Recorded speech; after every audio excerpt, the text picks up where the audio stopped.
Hi YouTubers, this is Econoline E350 rear door passenger side latch. As you can see, that's the cable right there. There's the latch. Boom. Boom. It goes back and forth like that. It just simply is in there. And then you have the other one. That doesn't look quite right in there.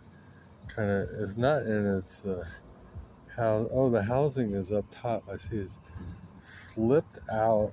The, um, see the right there, and then you have down below it.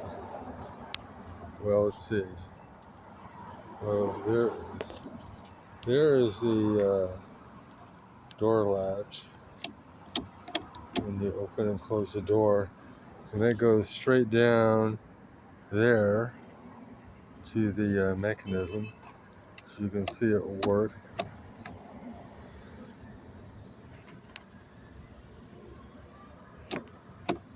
That's how it works. Okay, Econoline E350 latch, and there's the latch mechanism right there, so you can see it. And I didn't release or lock, but